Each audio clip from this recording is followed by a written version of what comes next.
What is up? What is up? Welcome back to another NBA Rundown brought to you courtesy of Run Pure Sports and Run Pure Bets. Pretty successful week here on the Rundown. We've been hitting the best bets. I was just telling AP the cores have been good enough for me to min cash, but hopefully today we can create the lineup that's going to push me over the top back into the big money. AP, how has this week been treating you? Yeah, I mean, for me, I've been on the wrong side of the min cash. I've been the bubble boy far too often. We're going to change that this week. I love the slate Friday. It's really nice. I think particularly from like a DFS standpoint, there's a nice edge in backloading on the slate tonight. So that's something that we'll talk about throughout the show for sure. All right, well, let's dive right in. I'm just retweeting right now that we are live, and let me jump right into the slate. The very first game, gosh, I can't tweet and talk at the same time. I'll throw it over to you before I send that tweet out. I'm pulling up the lines right now. It's a little behind. I went and got some lunch here, but I've got everything pulled up. Now I do. You know, it logs you out if you're off for 5 minutes on Bookmaker. Here we go. The New York Knicks are now -2. Heading to Charlotte to take on the Hornets. The total is 224. I like the Knicks here. Now, this is an interesting spot. I think the Hornets, they started out great, right? And they've definitely slid, but their most recent game was a victory. The Knicks looked so great to start the season. Kind of the same issue where they've fallen back a little bit. And part of that has been because, right, they traded some traded some defense for offense. And Walker and Fournier, they were able to overcome that at the beginning of the year. And now teams are taking advantage of that. So I think this is a tough one to get involved with here. But I do like the Knicks overall. I just think their team's better, and I can trust them to play defense a little more. What are your thoughts on this game, AP? Yeah, Charlotte running at a fast pace. Obviously, that's something that's always going to catch my eye. Not great defensively, but they got the skill there to keep this one close. I mean, Kelly Oubre coming off a monster game. Here's the thing, though. This is a big slate. Like, do we really want to chase a 50 burger from Kelly Oubre, who's coming off the bench, who's got a massive, it showed a massive ceiling, but obviously has a very low floor as well, against a team that historically has been pretty good defensively. The other thing, too, about the Knicks is we got this backcourt rotation with Kemba Walker, Derrick Rose, Quickly, Burks. I mean, you name it, R.J. Barrett, all these guys want the. I mean, Randall, he's probably their primary point guard, bringing the ball up. All you Knicks fans out there know that it's a situation in DFS that I'm probably going to just avoid. We got one 7 p.m. game tonight, and then we got multiple games starting at 7:30, and then a bunch of games at 8. So for me, I want to take that extra 30 minutes tonight. If Kemba Walker beats me at 5K, he beats me, I'm fine with it. If Derrick Rose follows up his massive performance with another one, then so be it. I'm going to be behind the curve. But you know what? We got plenty of opportunity on the slate. So from a DFS standpoint, I am set on fading this game, and I'm going to use that extra 30 minutes to help me prepare and find the winners in the other spots on the slate. Yeah, and yeah, boy, if you pass up on Kemba, right? Because I know that you're probably the highest amongst all the Run Pure coordinators, right, on Kemba. Because I hear them mentioning you whenever they talk about Kemba in there. Because so I got him right though, spread. He was 5-2 when I got him right against Philly, and then he looked good, and then now he's back to looking really bad. So the biggest issue though there is like if you're Tibbs. You got Rose, you got Kemba, you got many viable options in this backcourt. So, like, if Kemba's having an off night, you pull him. You see who has the hot hand, and that's the approach that they're taking. I'm just going to fade that, and if it beats me, it beats me. all right, and our guy Parabay rocking the RPS logo in the chat, reminding me because I'm not good at this. Hey guys, hit the like. We're doing this for free every single day. We're giving out best bets that have been winning, and we'll be giving out cores that can definitely lead you to the promised land here. So thank you for reminding me, Parabyte. Guys, hit the like, subscribe, and of course, share it with your friends. This isn't a big secret, right? We want as many people as possible to be able to enjoy this show. The next game is the Milwaukee Bucks. They are now +1 heading to Boston. Wow, this line move. There's no news that would move that line. That's a market move, right? Maybe Giannis being probable. Well, there's no way Giannis sits, right? I mean, that would we talked about no news to upset the slate, right? That would upset the apple cart. But let's just go ahead and assume that he plays. I like Milwaukee here. You know, they were playing shorthanded. We saw the fatigue kick in, and now I think that without Middleton, they've kind of figured out their roles. Connaughton obviously stepped up big, dropping 23 or 24 in the last game. Can't remember exactly right now, but of course he was the leading scorer. Giannis close to the triple-double, 15 points, 15 rebounds. I think that Milwaukee's better here. Boston is a good team. They're missing Jaylen Brown. And I think they're still struggling to figure out the new system under Ime Udoka. I believe that it will be better by the end of the year. I think it's good for them to get a new voice in there. But these are, what they call growing pains here. So I like Milwaukee here. What do you think, AP? Yeah, I think this could be kind of a trap spot, for the Bucks. I guess, in my opinion, since their little powwow, they're 3-1. They lost a close one to the Mavericks. Outside of that, they had convincing wins over the Raptors, who have looked really good, over the Heat, and then the Magic, obviously. But they are playing better defensively, and I always worry about betting against the Bucks and against Giannis here.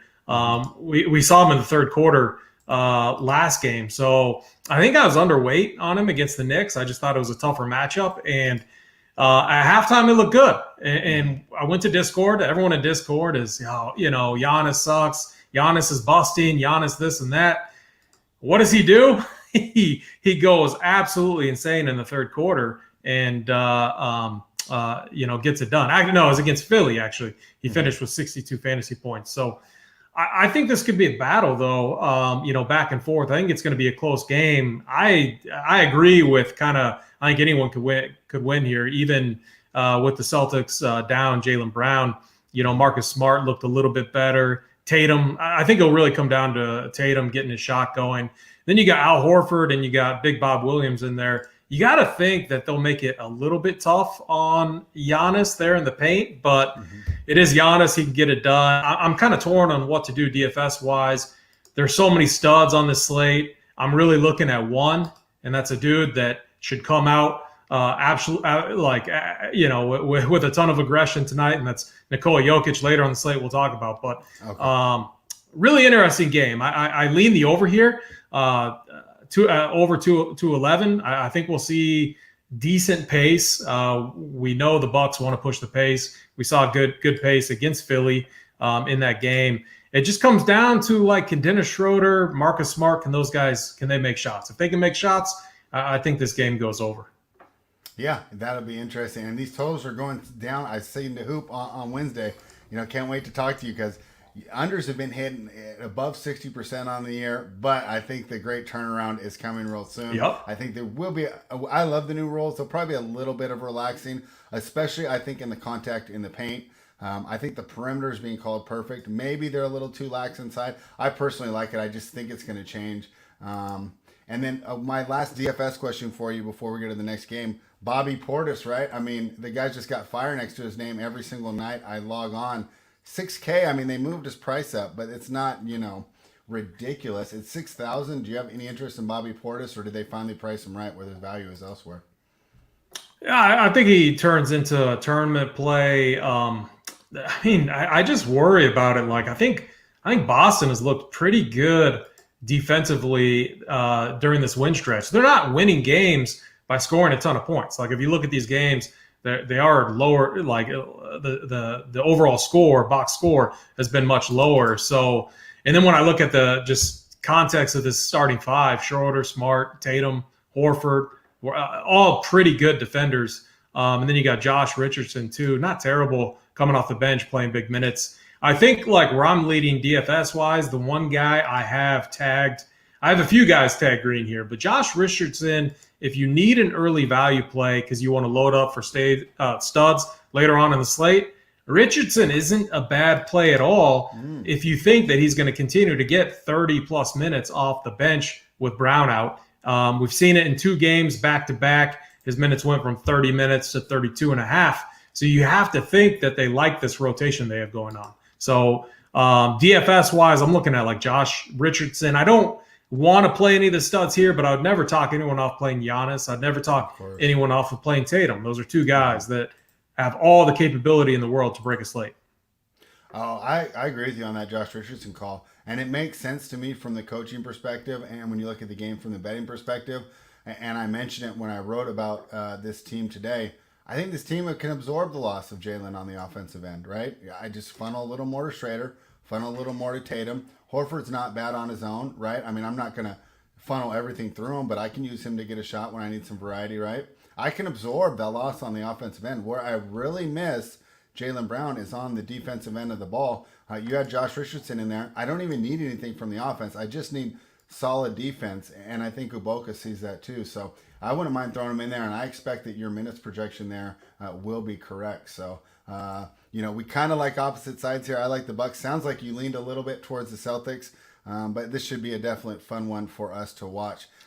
You know what, spread, with that being, like your record on just like picking who's going to win and betting against the side is way, way better than mine. So we'll go with you on this one. I'll follow you. I like the Bucks. Can I do that? Is that okay? Sure. Yeah, I love it. More people the merrier. Let's go. I'd like to see them get it done.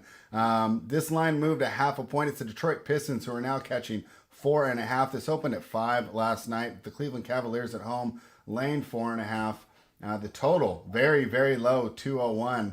I think that's the lowest total of the season so far. We have not got one below 200 yet, so let's see if we end up getting there. Last year, the lowest total of the season went over, if that means anything. It was in the 190s. I ended up at like 207, 208 here. So people might say, hey, does Cleveland deserve to be a favorite? And I would actually say, yes, they do. Go ahead and just throw out your priors and just use this season's data. And the numbers are going to tell you this is a pretty good Cleveland team. We talk about losses that you can absorb. I feel the same way about Colin Sexton here. When you replace him with Rubio, he seemed to have better chemistry with Garland to begin with. It felt more free-flowing and natural style of offense rather than the your turn, my turn that Sexton and Garland can fall into. And, of course, Evan Mobley, the game changer, just a big that can actually get low on the perimeter. He's such a switchable defender. Makes Jared Allen look so much better. So I didn't bet this game, but I do like the Cleveland side here. And I do think that they are the rightful favorites. And people will say, should the Clevelands be laying 5 or 4.5? And I would say yes. Against this Piston teams, they should. What do you think? Yeah, I agree with you there. I think, the Cavs with Jared Allen, Evan Mobley, and then I think this works. I think Sexton is kind of in a weird spot right now. I think his value like if I'm the Cavs, I would want to trade him.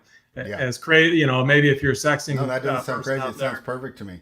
I think injury didn't hurt them right now. It hurts them because it lowered his trade value to bring in a forward or someone that fit better. Yeah. I think Darius Garland, I think Ricky Rubio.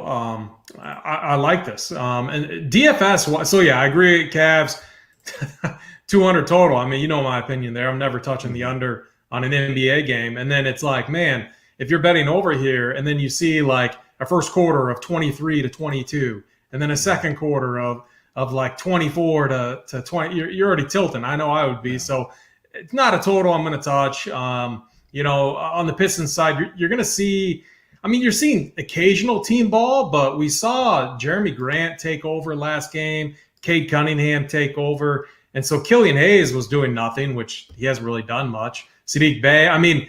This Pistons team is like still trying to find their identity. I'm actually fading them today. So I've been very high on Cade and DFS formats, a slower pace matchup.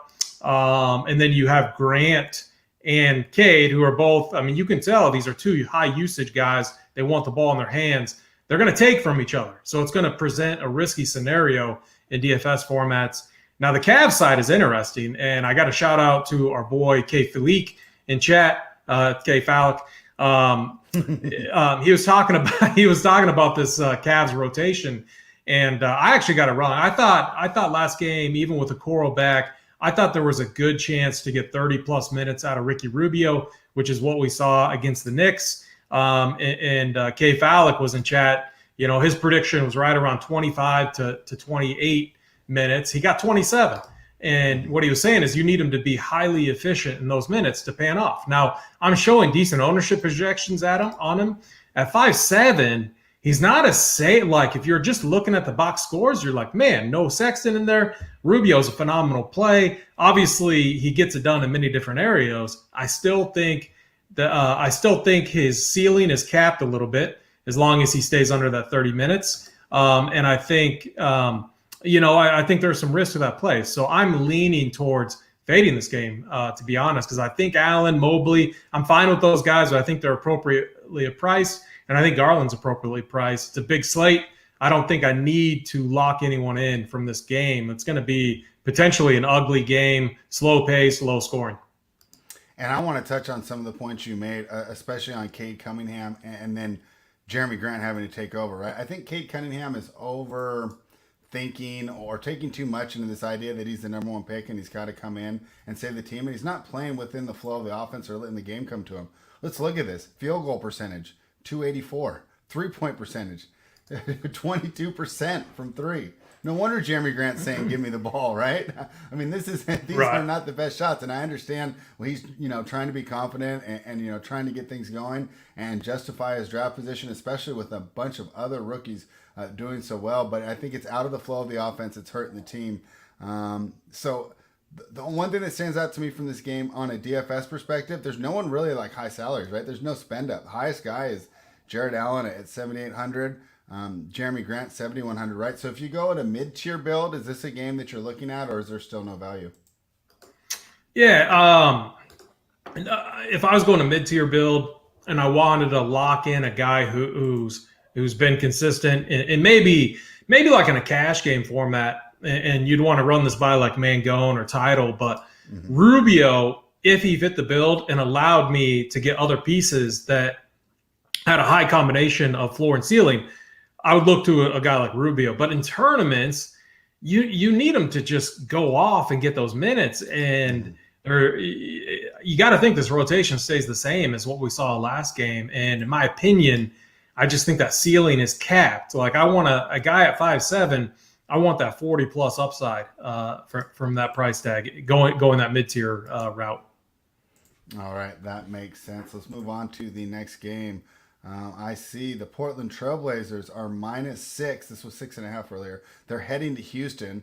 So Houston's taking a little bit of money. That doesn't necessarily surprise me. The Trailblazers are not playing, what's the old saying? The sum. Well, in this case, the sum would not be greater than the parts. The individual talent's not showing through on this team. They're not necessarily playing that well. We talked about the rule changes. Dame Lillard, definitely someone struggling with it. McCollum had been playing awesome, kind of come back to earth recently. And then, of course, there is some turmoil in the front office with the team president resigning today and then promoting someone from within. And supposedly the GM's on the hot seat as well. So interesting things going on in Portland here. I lean towards the Rockets, but I didn't want to get involved because they could just get blown out here. They could just get destroyed. I just didn't really feel safe. I don't feel that the numbers that I have on either of these teams are really predictive of this performance because I think while the averages are correct, they're wildly variant to get there. They win by 20, they lose by 20, right? I mean, they're not really sticking close to the numbers that my power ratings are providing. So I'm fine staying away from this game. From a side perspective. From a total perspective, the over of 223 I thought was tempting, so I wanted to hear your thoughts on that. And, of course, the side. So what do you think of the Trailblazers versus the Rockets? So I got a question for you first because I got this Dame addiction problem in the DFS formats. I've always been a Dame guy. I'm not afraid to admit that. So I ran 2 builds in the 1,500 on Wednesday. What do you think his ownership was in that contest? Like 9%. I moved to him. I needed to make up ground, and so I needed to move. I needed leverage, and so I made a move, and I like the build that got me on some Kings guys. Buddy Hield, which didn't pan out. But what do you like? Take a guess. What do you think his ownership 9%. was? 9%. Under 1%. It was like point eight. Yeah, it was low, and okay. So there's so many good. This slate is loaded with really good guard play. So only if you're multi-entering, but against the Suns, man, we saw flashes of the old Dame. Still, the problem is his 3-point game right now. If you go back to last year when he was putting up those monster numbers, he was taking 17 3-point shots a game. He only took 4 against the Suns. That's one of the Yeah. problems. They're not giving him that shot. And he's obviously not getting fouls called from that too. But we've seen the peripheral stats come back. We saw 7 rebounds, 7 assists last game against the Suns. If there was any game, and I know I've said this a few different times, but against the Rockets, they have no defense at all. They've been kind of a fantasy goldmine playing opposing teams against them. I could see him go off. The problem is like I want Norman Powell out to play him. I think that makes him a better play. Norm Powell, his shot has been really good. He's taking double-digit shots a game. Every game this season, except for the first 2, he's taking double-digit shots. Those opportunities are getting taken away from Dame. So I know he's going to show one of those monster games soon. Wouldn't be surprised if it happened now. If you're multi-entering, I get it. But like if you're focusing on like a couple lineups tonight, I don't think you really need to mess around with a play like that. Yeah, and I'm not actually loving the value here as I'm looking down at some of the lower price players. Right, Jalen Green catches my at 5,200, but he's really never got there except for one game the whole season. Şengün was someone I liked, but I think that he's more. I mean, if you need 5 points per dollar, he's going to get you there, but that's it. I mean, it's pretty consistent. He's averaging. He pretty much throws up 20 every night, and he's at 4,200. I guess if you land on him and you're playing cash, right, and you just want the guaranteed points. But, Simons was someone that I was hoping for earlier, but he really hasn't done much either this season. Actually, he's gotten worse as the season's continued. So is there any players in this game that I'm missing out on? I mean, I didn't mention Christian Wood either. CJ at 8,200. I mean, not really a lot of interest there. Am I overlooking this game improperly, you think? No, I think your analysis is right. I think Jalen Green, maybe box score lurkers will see that and be like, wow, he played 38 minutes and took 20 shots. You got to remember that was the Jalen Green, Cade Cunningham game. And obviously that game, it was on ESPN. They're both like going at each other the entire game. So there's some extra motivation there. You don't know if we're going to see it here in this spot. So no, I'm again fine with like fading this game. I've no problem. Like this is a game, if Norm Powell's out, I'll be re-looking at it. But as it stands right now, I don't think you need to play. You don't need to force any pieces into your lineups from this game. Betting wise, I'd lean to overs here, to be honest. Like I just think this is going to be a game. Little resistance defensively, should be open looks for good shooters like Dame, CJ, Norm Powell. And then I think on the other side too, you're going to have Kevin Porter. You're going to have these guys taking a lot of shots. So, and if Eric Gordon, I think he's probably good to go. If you get him, 25 or so minutes off the bench, that obviously helps out the overs quite a bit. Yeah, and this is why I don't think you can just rely on the totals because, hey, this is the highest total on the board at 223. There's a couple others as well, right? But it's the highest total on the board. We like the over, but yet we're still not going to stack the game, and that's simply because we think that there's going to be balanced usage and no injuries as well. So these teams are coming in relatively healthy. Should be the norm, not the abnormal that you can kind of exploit with the minutes usage. Let's jump into the next game. The Brooklyn Nets are minus 8.5 heading to New Orleans to take on the Pelicans. So I think this is the first one that's got the news, right? Of course, Brandon Ingram. I think if he starts, this changes everything. And I would be considering the Pelicans. But this line and this number and the line movement all day tells me they expect him to sit again. And I really wonder what the Pelican strategy for this season is now. Zion's already missed. They're in a huge hole. I don't know what they're going to do. I think they're playing it safe with Ingram as well. Hard to tell where this franchise goes. Definitely a disappointment for the front office and the fans. If Ingram plays, I will take the points. If he does not, I would lean towards laying it. But on this slate, there's so many good opportunities. I don't really feel the need to lay 8.5 with a Brooklyn team that I'm not always sure is going to get the best effort on a Friday night. What do you think of the game? Yeah, good question again. It's a spot I'm looking at right now. So if Ingram sits like he has, what I was trying to look for is if he practiced. I know one of these guys practiced, but I don't know if it was Brandon Ingram or if it was someone else who's questionable on the slate. Something I'm gonna have to look up. But yeah, if Ingram sits, if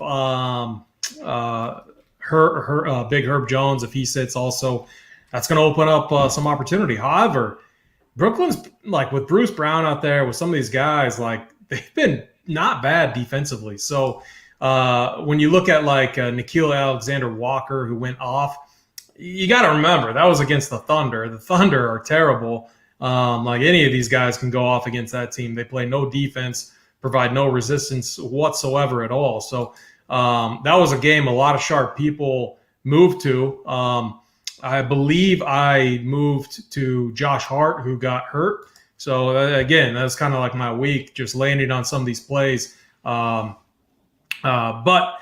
if it were to stay close, I'm telling you, and if Ingram's out, it's going to be because Jonas Valanciunas has a big game. Mm-hmm. So that's the one area that they could at least make it competitive against the smaller Nets team. I never feel good about Devontae Graham, and I'm a Kansas guy, big Chiefs fan, rock chalk. But man, I just don't think this guy. Like, I don't know. I don't want to say he doesn't have it. I think would be a better backup point guard, like running the second unit, playing against another team's second unit. I think that's a stronger role for him. He should be Jordan Clarkson, right? He needs that role. Yeah, exactly. Score for 20 minutes. I don't care about. I think Jordan Clarkson might be better than him too. Oh yeah, he is. But I'm just saying that's what I would hope he could develop into if I was New Orleans. I still can't believe they moved on from Lonzo from him. I mean, it just so. The issue here is, man, we see these games out of James Harden, and it always gets me excited because his price tag's low. I mean, dude had a triple-double in 29 minutes against Orlando. He could do the same thing here, and it's like, you never know if he's just going to come out motivated or not. I think a really interesting piece, so Nick Claxton's out. Mm-hmm. LaMarcus Aldridge has looked pretty good. Man, talk about a guy who was once very dusty, who's kind of revitalized his game. This guy has been crushing in limited minutes. So again, much like the Ricky Rubio situation, you might not even get 25 minutes out of Aldridge, but this guy's back-to-back 30 DK point games. His shot looks good. And I don't know. I mean, if he's in there against the second unit, he could definitely get to work. So I think he's a little interesting. I think James Harden's interesting. I think you got to fade Kevin Durant here at 11K. I just don't see the upside. Maybe if Ingram plays, because what you want in a situation like that is you want a back and forth competitive game environment. You're going to get that if Ingram is in there, but without him, I don't see that happening. So I would be very hesitant to play some of these studs on the Nets side. Yeah. This is one we're definitely waiting on the news. Right now, I don't expect him to play, but of course, if he does, I think everything changes, and I would get all those Nets out of my lineup because it seems like they are priced as if he's going to play. Especially Jovel at 91 or 9,300. Great option if Ingram's out, but boy, that would be an overprice. If Ingram's going to be in there sucking up that usage and taking over the role as the first option. The Phoenix Suns -1.5 heading to Memphis to take on the Grizzlies. The Suns team is finally coming together. Frank Kaminsky, what a story there, filling in for DeAndre Ayton. And then, of course, I think the three-point shooting's coming together. Booker's getting a little more comfortable. Had a very, very long season last year. Seems like he's working himself in there. And Chris Paul's getting a little better too. I like Phoenix here to get it done. Memphis has been impressive, but they've been on a slide as of late. And I think the reason for that slide is just they're not defending that well. Now, Dylan Brooks came back, but I think he's out tonight. Let me confirm that. Yeah, he's out tonight. Yeah, and so with them, I just don't think they're going to – when it comes down to it, towards the end of the game, assuming it's still close, right? If Memphis blows them out, they blow them out. But I like Phoenix's ability to get stops in crunch time a lot better than I do Memphis's. I can put Paul on Morant. He's not going to stop him, right? But it can at least trouble him, maybe force him into some really tough shots. And if he makes them, he makes them. I just think that Phoenix's shot quality in that last 5 minutes is going to be so much better. I like the Suns here. What do you think? Yeah, I will say, like Paul and the Suns team in general, I personally don't think they've been as good defensively. I think it's maybe just kind of like, a little bit of a hangover type of effect that you see with teams, especially ones that are coming in as as losers in that championship series. So I guess, man, so let's just go back to Dame real quick. He's 9-8 on DraftKings. You got Ja Morant, who's 10K. Like, Dame has shown no upside at all on the season, while Ja has a 60, multiple, a 160-plus point game, multiple 50-plus point games. He's as a tournament player, I think he's really interesting. No one's going to play him against Chris Paul and Devin Booker, these elite defenders, or Chris Paul, elite defender. But Ja Morant, I think his upside is massive. I think if the Grizzlies are going to keep this close, like the spread indicates, it's going to be on the heels of a big game from Ja Morant.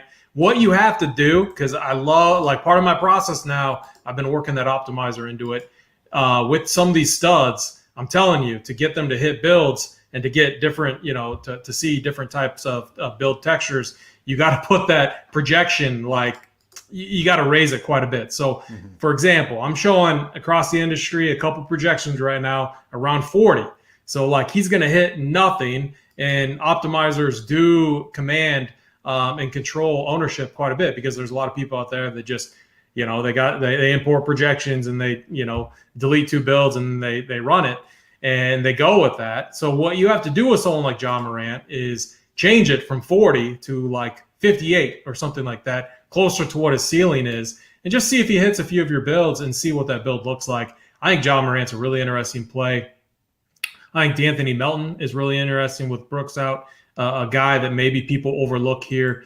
The guy I'm torn on is Desmond Bane. He had a really strong start to the season, but we're seeing slow-mo Kyle Anderson come back. The form's starting to look good. He's been a sneaky play off the bench. He's a guy I've been looking at over on, and I know our guy B Nair is in the chat. Shout out to you, B Nair. I've been looking at Kyle Anderson on Super Draft just because this guy is kind of like, he's one of those guys comes off the bench. So these sites will sometimes make these like 2X type of guys, and if you can get 2X from Kyle Anderson, I haven't looked at Super Draft yet, but if you can get 1.X from him in the role that he's in right now, that's a really nice kind of price there in tournaments if you're playing tournaments. So I think this game's interesting on DraftKings for tournaments. I, again, lean the over. The Grizzlies are playing at a fast pace. I don't yet believe in the Suns' defense, and I think Ja Morant's going to be someone I'm considering in tournaments.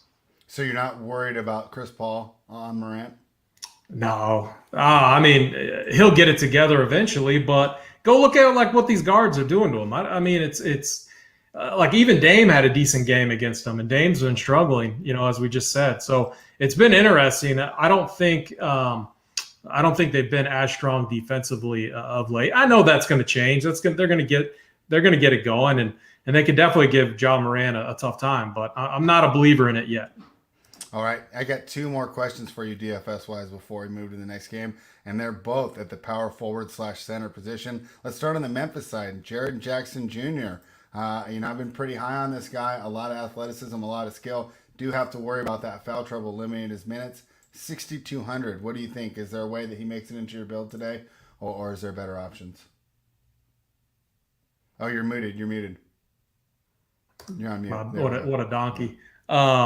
Yeah, I want Jaren Jackson to be a thing, but man, it's quite risky. So what I'm going to do, he hasn't shown much upside yet this year, and when he was in the 5K range, I had some interest, but I don't think he's going to make it into any of my builds tonight. The matchup isn't terrible, but it is an interesting play. I haven't felt good about him. I've wanted to make him work, and he just hasn't. All right, and then my next question will be on the Sun side. What do we do with guys the day or the game after they break the slate? Frank Kaminsky last game on DK, 46.8 fantasy points, 37 real points, if I remember correctly. What do we do with a guy coming off a huge performance like that? Do we fade because everybody's going to play him and that's a way to get different? Or do we just ride the lightning like, hey, he's only 5,500, it's still not low enough for a guy, and maybe they go back to him? How do you approach a situation like this? Yeah, I mean, so I don't necessarily think he's going to be like that popular. His price came up 500. If you played him and benefited from it, I say play him again. If you faded him, unless if his price would have gone down, then you hop on, but it went up. It went up quite a bit. So if you missed out on his slate breaking game, don't go jumping back on him. Steph Curry is a great example. We saw Steph put up 50 real points, 87 DraftKings points. If you faded him that game, and then if you hopped on him, he sucked the next night. So I hate playing that chasing game. You can get stuck on it, and it could be an absolute disaster. So the only way I'm really going to hop on is like if they would have lowered Kaminsky's price, and in that scenario, I think it's a little bit different. I think he's pretty close. If you just go through his average, he's pretty close. He had that one game, but the rest of him, he was kind of consistent. Like a couple players I mentioned before, but nothing like that.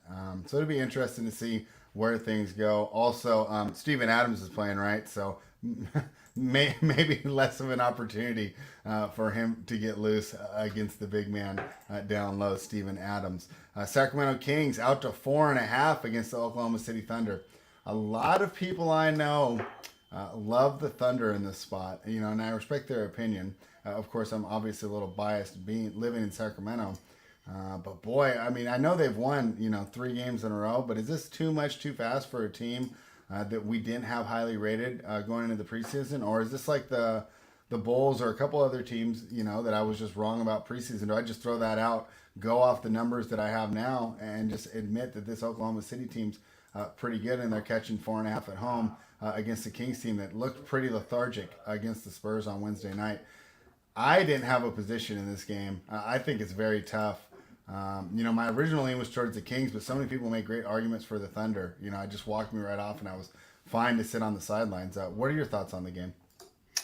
Yeah, the Thunder are starting to find somewhat of a rotation. They're still doing the weird thing where you get 12 guys in there. Like, you don't need to play like Poku like 8 minutes. I don't get what that does at all. What you need to do, in my opinion, as a coach is get your rotation set. Tell your guys that you're given 8 minutes. Try harder and get better in practice, and play your best players. And I think you're going to have much better results. But what we are seeing is decent minutes out of Shea, decent minutes now out of Lou Dort, Josh Giddey, Darius Baisley, and then Favors seems to be the guy that they like to start. But they're still rotating that 5 spot between Robinson, Earl, and then a little Muscala, Poku. I don't get some of the rotation things that they're doing. Trey Mann, they're getting like Theo Maledon. It's just super random. But at least we're getting strong minutes out of like Dort, Giddey, Baisley. Now Giddey is priced. I think he's actually priced appropriately. I'm showing like kind of high ownership projections on him. I know he's shown in one game some really nice upside, but at 6'4" on DraftKings, I don't think he's a lock at all at this price, because I think the price is right. Shea, I think, is interesting if you get a nice little back and forth environment. Like if the Thunder do win or cover, means the game stayed close. I think Shea could have a decent game here. Darius Baisley too in tournaments is a guy, just a guy that's had upside if he can get his shot going, if he can get there and grab boards. He's a guy that I think's interesting. And then, Halliburton's questionable and Terrence Davis is questionable. If those two are ruled out, I gotta try a Buddy Hield one more time. I pivoted to him last time. He killed me. He came out, missed his first 5 or 6 3-point attempts. And they let him. Did you see that? They let him play garbage time. I was really surprised by that. And he finally hit 2 shots, hit 2 threes. So he was 0 for 7. The game was over. It was blown out. They're down by a ton, and he leaves them out there and finally hits 2 threes, and then the game was over. So that guy's just tilting. But it was good to see Fox get going. He's a guy that I would look at in this game in DFS formats if Halliburton is out. Let me ask you, you mentioned how wacky the center rotation is for for the Oklahoma City Thunder. Rashawn Holmes at 6,700 has had a couple big games. Again, doesn't this seem like a center rotation we might want to attack here? I could see them just using that Holmes pick and roll to death and him getting loose. Look at what. Okay, so this is another really good tournament play, and I will bet that JSU will talk about it on the Up to Lock show today. But I bet a lot of other people are not going to be talking about this, because when you look at Rashawn Holmes, everyone loves to pull up box scores. They're going to see 23, 19, 20. They're going to see these scores that just do not look good.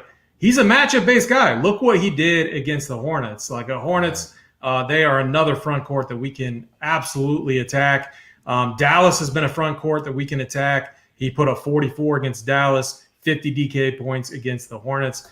I'm showing like no ownership on him at all. And these bigs like Holmes have been smashing the Thunder. So I love that play. I think it's going to be a play that goes really overlooked and under-owned tonight. All right, and you mentioned the Up to Lock show, and of course you can only find that on runpuresports.com. If you're not already, I'll be watching that show, and I will tell you if you have time to pull it up too, make sure you do. But I would not be surprised if he usually is good at seeing these spots also. So yeah, if I'm not active in the chat, it's because that's when I do my errands, and I also find that I absorb the information better a lot of times while I'm driving or doing stuff. Rather than at home where I can get distracted. So I'm not always active in the chat, but I watch almost every day. So I'll be interested in what he says. But the Up to Lock show that we are talking about is exclusive to members of runpuresports.com. So you should head on over to runpuresports.com. If you're not already a member, use the promo code GETBETS, and that will get you access to the Run Pure Bets team, of course, which I am a member of. And I also have on my team Sports Keg, JJ, Score with D, Tyler Hicks, and Joey Work, and we've been doing fantastic. I don't even know the unit count off the top of my head, but I know it's over 20 units since August. Everybody's been successful. My NBA's been rolling. Tyler's on a roll with NFL. Joey crushed baseball. Best bang for your buck when it comes to sports gambling information. And hey, guys, we do this show for free, so please, all we ask, hey, throw the like, subscribe to the channel, and hey, share with your friends if you think that they would be interested in the show. The Dallas Mavericks, I see people talking about them in the chat. They're -3 heading to San Antonio to take on the Spurs. All right, AP, so you know I do my stuff overnight.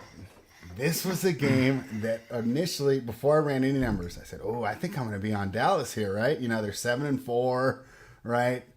You run the numbers. This game should be a pick. So I don't know what to do. I don't know. I didn't know. Hey, you know, should I trust what I've seen? You know, that they can win, and especially they beat the good teams and seem to beat the bad teams and seem to really play poorly against the good teams.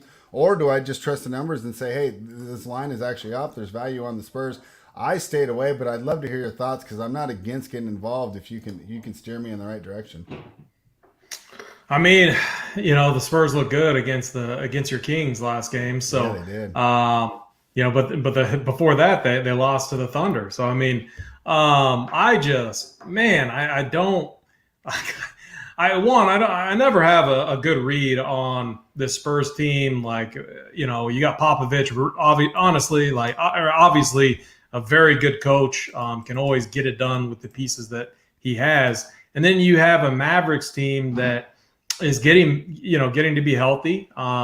They got this rotation where Jalen Brunson is their key sixth guy getting 29, 30 minutes off the bench, who's been really good. Would definitely been one of their better players, helping get that offense going, taking some pressure off of Luka. So, and then you got Porzingis back. So I get it. I could see the Spurs. I don't mind like betting the side here. I hate betting against Luka Doncic. I think he's one of the better players in the league. Obviously, I think he's one of the best players in the league.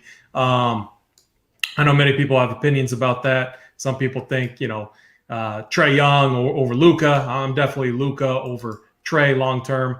Did you have a take on that? Yeah, I'm with Luka too, just off the size, and he's not there yet. But I think he has the potential to be a better defender. Right now, they're both net negative defenders, but we don't even care because the offensive upside is so high. We can afford for that. But just for his ability to rebound, Trae, I think, is a brilliant passer with the highlights. I think I like Luka just more steady over the course of a game. But I'll tell you what, I don't think the Atlanta Hawks are too disappointed to have Trae Young because I don't think the gap is that large. But I do think Luka is a little better. I mean, I think if you switch those supporting casts, right? Mm-hmm. I mean, Atlanta would be right up there with Milwaukee and Brooklyn when we're talking about the tops in the West. I think that's a little better how much Luka is there. So hey, spread. All right, here's a good example, but this kind of goes back to the last game. Drew Eubanks, who is not good. I mean, he's a fine backup. Like he knows his role. I'm not going to say he's bad, but he knows his role. Not like a high upside guy. Put up 37 DK points against the Thunder. So I'm playing 3 builds tonight. I am starring Richaun Holmes because I think he could be a guy that like he's got. I mean, legit like. Does he have a 50 ball on the? Yeah, he does. He put up 50 against the Hornets. So I mean, it's a guy that's going to be. And it was the night Jace, you had him and Jared Allen in the core, and I had fires everywhere else. And I said, I'm not going with Richaun. I'm going with Jared Allen. And if I would have just made that one little pivot, goes from the min cash, 25 from 15 to probably a $200 cash or something. But that's how this game goes. Let me ask you a question though, because I think this is really interesting, right? Now let's just say we're taking the names out of it. We don't watch basketball. All we do is just pull these things up and we look at these things, right? I could pay 11-1 for Luka, who's averaging 48.3 fantasy points per game. DeJounte Murray is averaging 46.1 and only 9,400. I know people aren't used to paying that much for DeJounte Murray, but let's just say you've only played DFS for the last week. Doesn't that feel like a great deal there on Murray, or am I missing something? Yeah. No, it is. You're not missing anything, and we've been saying it for some quite some time now. This rotation with Jalen Brunson getting 30 minutes is taking from Luka Doncic's ceiling. So when Jalen Brunson's in the game, he's crashing the board. He wants rebounds. He also wants the ball in his hand. So he's taking assists away from Luka, which, I mean, I think Luka might only have one. I don't even think he has a triple-double on the season. So the rotation is kind of what is hurting Luka's ceiling right now. And then on the other side, this is DeJounte Murray's team, and he's been playing very well.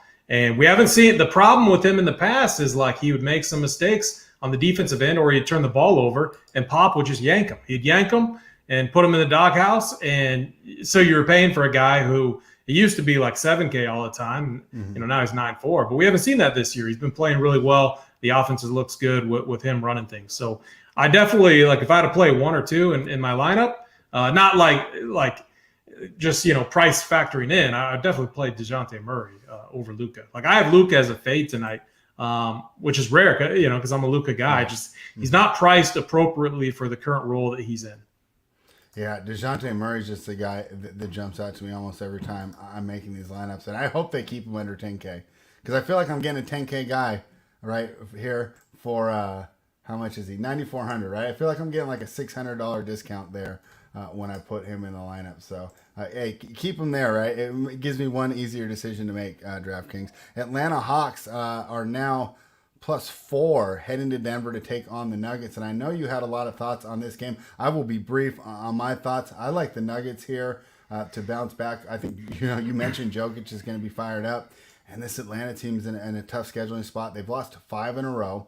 The last 3, were on this West Coast trip. I'm trying to think it was Los Angeles, Portland, and then most recently Utah. Now, they've had a couple days off, so that could help. But I'm just worried about, pretty much a young team on the road here. Seemed pretty fatigued in their last couple of games. I was happy to go against them, and I made money. So I'm going to go back to this well until this team goes home. And then I'm not even going to play them the first game home. I'm going to wait until the second game after they've got back home. This seems like a tired young team who's also struggling with the burden of expectations. And also, let's see Nate McMillan, right? For years, we just thought that this guy was an average coach. Last year, he seemed like coach of the year, but he only coached 40 or 50 games with that team and was pretty much in a no-lose situation because he came in with no expectations. Now he's back to his Indiana days where he's under the burden of expectations. Seems like the output has decreased a little. I like Denver here. What do you think? Am I getting too cute? No, I like Denver too. I think Jokic is going to have a big night. I think Will Barton, he's a veteran. He knows his role. MPJ's out. And even when MPJ was playing, that dude has some major back issues going on, in my opinion. I think, just thinking back to earlier in the season, why he's been struggling, I think he's been kind of hiding, on a back issue, which has really come to light recently. So I think, if you're the Nuggets, you guarantee, spent $200 million on this dude who has a history of back issues. I mean, I would be kind of concerned right now, in the Nuggets front office. But you got Jokic back. You got Will Barton. We saw a short-handed team without Jokic just absolutely take Indiana and work them. A lot of that was Will Barton. He looked really good. We saw a funky rotation, which isn't surprising from Malone. And so I was set on some of the value plays like JaMychal Green. I wasn't as high on Jeff Green, but definitely JaMychal Green. But our boy DC, I got to give him props, and K. Fallick. They weren't as sold on the rotational pieces there and thought they were quite risky, which it turns out they were. I think Bones Highland, too, if you want like a punt value play. Now, I don't know if I'll get there because I think in this late game we could have some better value plays, but I think Bones Highland, a guy that isn't afraid to shoot the ball, a natural scorer. I think he could get going. Interesting tournament play there. But for me, it's keep it simple. It's Will Barton. It's Nikola Jokic.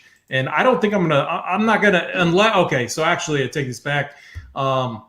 Looking at it, if Hunter and Bogdanovich can't go, I think you got to play Kevin Huerter. I mean, this dude looked good. And honestly, even if they do play, you got to give him at least like somewhat of a look. This dude was on fire last game against the Jazz, which the Jazz are a good defensive team. So I think he might be the key for this Hawks team to get going. I mean, he was a guy that got going and made big buckets down the stretch last season too. So I've been a little bit confused on why he's had such a minimal role, like only playing like right on 20, 18 minutes. So I think Huerter, if those guys are out, is like a lock button type value.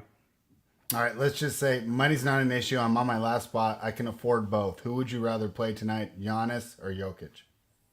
Jokic. All right. I was thinking you were going to say that. I have him tagged as a core play. I think he's been incredible. Like he's been so good this season. Even in the tough matchups, we saw him put up 70 against the Heat in 33 minutes. I mean, this guy is on another level right now. All right. Well, yeah, I thought you were going to go there, but I just want to make sure all the people knew. Let's talk about a game that I actually had problems handicapping here. I don't know what to make of this game. Let's talk about the Los Angeles Lakers, who are laying 1.5 at home to the Minnesota Timberwolves. What a fun game for Anthony Edwards the other night. Tell Steph he's going for 50. Comes up short with 48, but that was a lot of fun. I think we've talked about this before. I talked to all you guys. I'm on team trade Cat, get a bunch of assets, reset your timeline, and get a bunch of young guys and build around Edwards. This guy, he's got everything. He's got that alpha mentality, right? And maybe, he could just take over and Cat could be the number 2 here, but I just think the timelines are a little divergent. It's going to be a couple years before Edwards really is in that elite level here. But that's my feeling there. I do not know what to make of this game. This Lakers team to me is starting to look a little better as they've gotten rid of like the old crew, right? No more Rondo minutes. We're seeing Avery Bradley out there. He's at least like a passable or maybe even above average defender. Bazemore's giving you better defensive minutes off the bench, right? And Anthony Davis is the key to that defense. He makes up for so many of those other guys' mistakes. Carmelo Anthony, right? I mean, he's saving Carmelo Anthony, it seems like, every third possession with a nice rotation or something like that here. But it feels like a team coming together. Maybe I'm just burned because I took the Heat the other night and probably would have cashed that if Butler doesn't go out. And maybe I'm just, I watched the end of it. I thought the Heat were still going to get it done. They did not. A little bit impressed with the Lakers here. Not too impressed with the Timberwolves. But the numbers say this line is about right. I didn't get involved in this game. Is there some value that I'm missing? Yeah, I love this game. I love the over. The Lakers with Russ, running things, playing at a fast pace. You're going to get a nice pace from this Wolves team. You're going to get a lot of shots up, a lot of opportunities for rebounds, assists, blocks, steals, all of that. I think it's an absolute hammer game. I think Russ, Anthony Davis, core plays you can build around. I think Cat is a core play at 10-3 you can build around. I mean, with the size that the Lakers have, like I in past seasons, like I was always afraid to attack them, but man, like we've seen some bigs get going against them. So I mean, these dusty guys like DeAndre Jordan, Dwight Howard, maybe if they've lost a step, and these younger guys are getting it done. And so I think Kit Towns could have a big night, but you have to like this game all around. I think Malik Monk 3-6. I think he should be a key piece, especially in this game where you're going to have scoring, you're going to need scoring. and he is their guy off the bench. Even Avery Bradley at 3-4, he's locked into just heavy minutes right now. So from a true floor perspective, knowing that he's going to get those minutes, you have to think that he's safe for 20, 22, 23, I'll say 22 fantasy points. So you would take that at 3-4. But I think Malik Monk's the guy with upside. I think Carmelo has been their best scorer off the bench too. I mean, this guy is just revitalized. So, and then you run it back. You got Anthony Edwards. You got D'Angelo Russell. I don't want to play Pat Beverly. I think he could get into some trouble tonight. Shows. Yeah, I think that has to be said by at least one of the coordinators on every single show. I don't think I've watched a show this season that the Timberwolves have played that one of you guys has not said, I don't want to play Pat Beverly. You need him to get assists. You need him fighting the boards, and you need him staying out of trouble. And with Ross out there, I think he could get himself into trouble. So definitely, for me, it's I'm going to have exposure to this game, but I'm spinning up, and then I like the value on the Lakers side. They just don't have the great thing about it is like they don't have anyone else. So I feel very good about the rotation. Like even though you're paying up for some of these guys, you just know they're going to get minutes, and it's a great matchup. So it's a very safe feeling when you're rostering them. All right, I give you $100, but you have to bet the side in this game. Would you take Minnesota or Los Angeles at -1.5?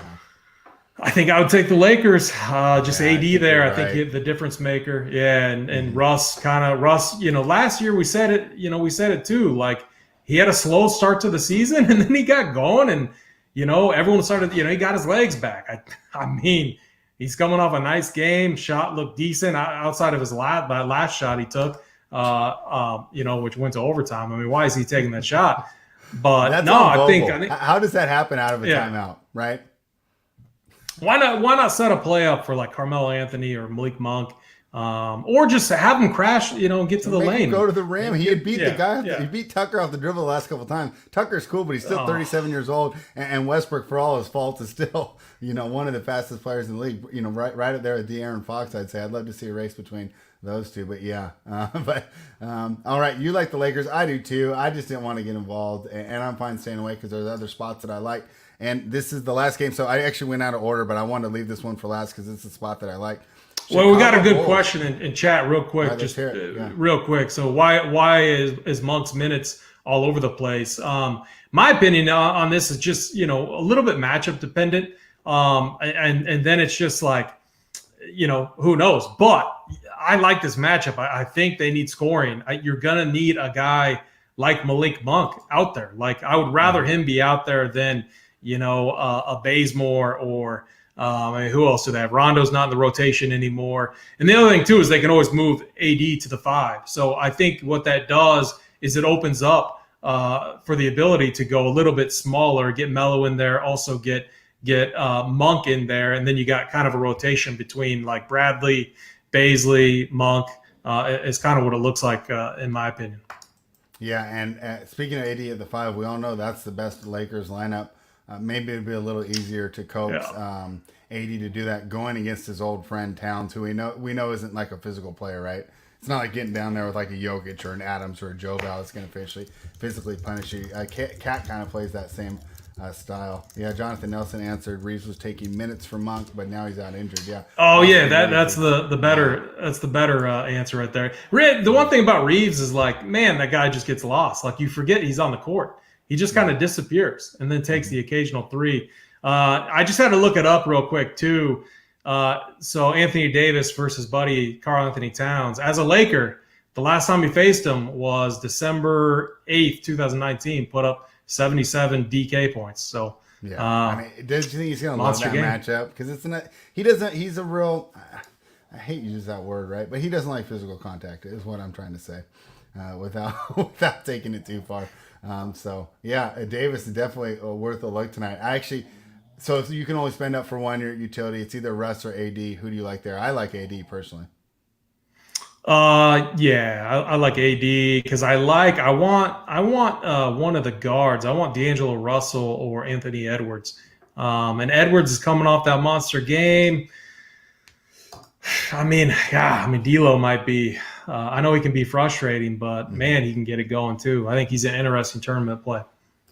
Yeah, and you know what's funny is I always viewed him as a bad defender, but the team's actual team defense is much better when he's on the floor, which is something where the tape and the numbers don't sync up because you watch and he's not really doing anything special out there. So I don't know what it is. Maybe it's just because their offense is better with him and they get more opportunities to defend and not in transition with them taking the ball out of the basket. That's the only thing I can think of because I don't see anything he's doing to translate to the numbers. But, in this short sample size of 11 games, it showed that D'Angelo Russell improves the Timberwolves defense, which is a sentence I did not think I'd be saying this year. So my final game, and this is a game that I do like the Bulls here, plus 5.5 going to Golden State to take on the Warriors. Warriors league leading 10-1 on the year, right?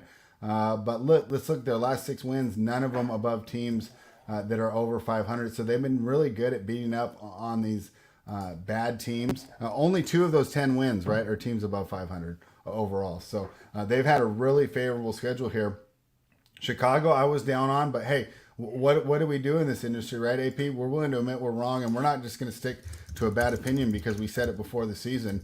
And this Bulls team looks good here. I think this line is inflated by the loss of Vucevic, but we talked about it with Jaylen Brown. I think the same scenario exists here where I think they can absorb his offense fine. Give me a little more Levine.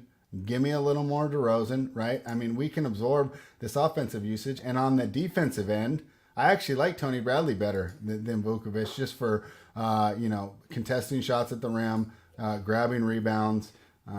So I think that they're actually fine. I think that you're getting some free points on this line adjustment for Vucevic being out that is actually unwarranted just because their ability to replace him with the other players on the roster fits so well. So I like taking the points here. What are your thoughts? I mean, I'll side with you on that.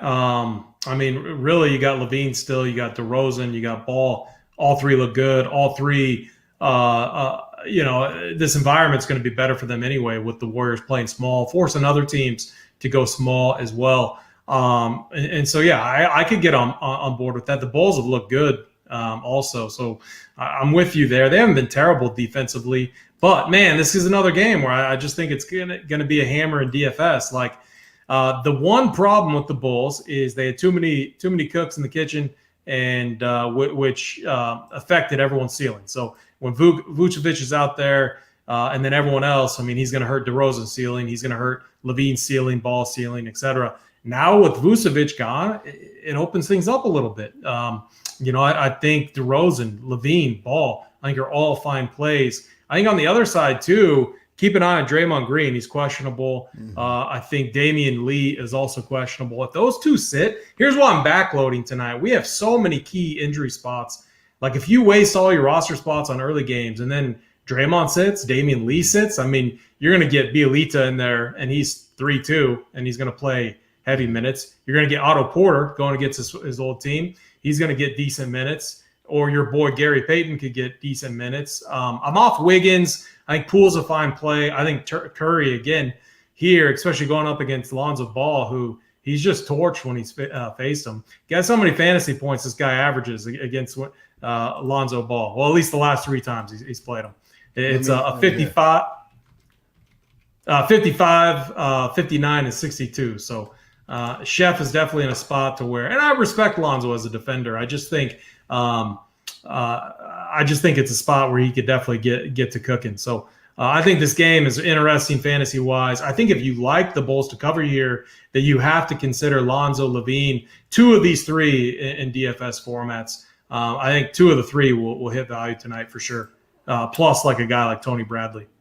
I like both of them, but I think Lonzo's really the sneaky play here because I think Levine is the obvious pivot, and he'll be pretty high owned. I think Lonzo gets about the same bump in usage without, I think, the fanfare, right? So I think he's a nice little way to sneak in. Of course, a little bit cheaper. Probably the score will come in, correlated low, a little lower than Levine. But I just think, for the savings and the fact that you're getting different, I would not ignore Lonzo Ball here as the main beneficiary of him being out. DeRozan, of course, is a beneficiary, but at 8,500, did they just price that right? Yeah, I think he's priced right, but I think he's safe for when I'm putting him in for my projections, I got him right around 44. So if he hits my builds, he hits my builds. Okay. Let's do it right now. Let's go ahead and build a little mini core, and then we will go ahead and give out some best bets. Who do you want in this little mini core, AP? Where are we going to start? Yeah, all right. Let me take a look. Let me find a piece here. Let's go with the value piece to make sure we can get some studs in there. Let's start with Malik Monk, my boy who's won me a bunch of money in the past, 3.6K shooting guard tonight. All right, I will go with the man I just talked about. Why don't we give me Lonzo Ball at 6,500? I think it's a sneaky bump of usage, and like I said, it's a nice pivot away from Levine. So we got Monk and Lonzo there. We got our guard positions filled up. All right, let's go with AD as well.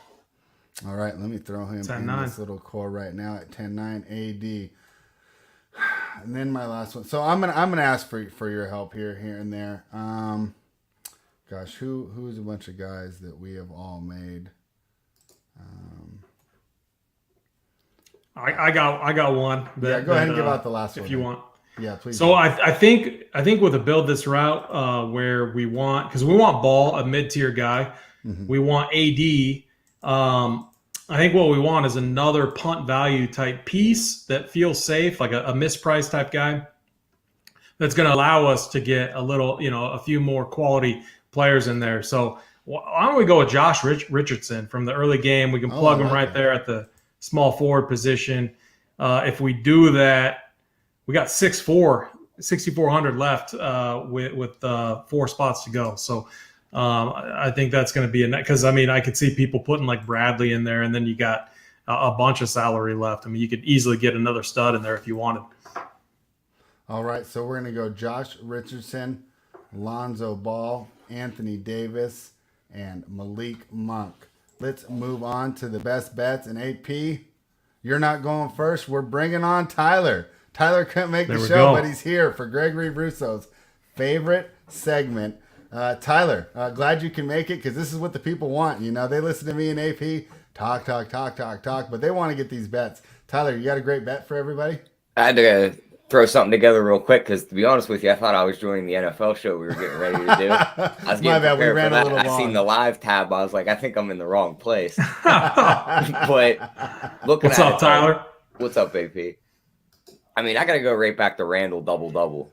Okay. He's that even money. I know he got me last game when they played the Bucks, but their starters played like shit that game. He only played a season-low 27 minutes. Now he's going to play this Hornets team with a total of 224. I think he's go for 20 and 10 here. Give me that double-double with even money. Yeah, I like the double-double. AP and I talked about earlier how profitable it's been for big men going against the Charlotte Hornets, as that's the obvious weakness of that team. So bought you a little time there, AP. Best bet today, side total or prop? Yeah, let's go with total, and let's go back to that. The Blazers game. I'll take the over there. What do you got? I got a 222 and a half. Yeah, we'll give it out there. I have a 223, but I think that we're good either way there. Yeah, DK. So I see that. with the Blazers and the Rockets, 228 and a half. If you have a 223, I think that's a good number as well. And I will go to the last game that we talked about, Chicago Bulls. I do believe it's a tad bit mispriced because I think there's market overreaction to the Vukovic news. We will take advantage of that. The Chicago team has been playing well. Actually, best defensive efficiency rating in the fourth quarter so far. Small sample size, but hey, who would have thought we'd be saying that about the Chicago Bulls? So there you have it. Best bets, Julius Randle over in the Blazers and Rockets, and then of course Chicago Bulls plus 5.5. AP, do you want to let them know about the content from Run Pure Sports this weekend before we get out of here? Yeah, we're covering NBA all through it. We got NCAA basketball started back up with our boy Stevie Boyden. NFL on Sunday, of course. NHL, those guys have been killing it in NHL. An MMA card, I think. I mean, I'm still thinking about that last MMA card that was just fantastic. But, we cover it all. One price, RPS Heater 25% off your first payment over here at Run Pure Sports. All right, well, thank you for joining me, AP. We've been doing great on this show so far. The best bets have been hit, and you've been very profitable when you come on as well. I always enjoy talking to you. And Tyler, he jumped on because he thought that we were going to do the NFL show. So guys, make sure you're subscribed from the channel. Tyler and I are going to take 5 or 10 minutes to switch our hats, get into NFL mode, and then I did most of the NBA studies this morning, but while I was doing that, Tyler was finding the winners in the NFL props. I'll be hosting, guiding us through it, and we're going to be able to give you the winners. And that prop show has been profitable, man. If you just, take the hour, watch along, and just put the bets in as Tyler's giving them out, he's hitting it like 58% this year, so pretty fantastic. And that's just on the show. I don't know what his exact on the spreadsheet is. I think it's a little better on the spreadsheet where he really narrows down his favorite plays. Of course, to get access to that, head on over to runpurebets.com. Thank you, everybody, for hanging out. Please like and subscribe.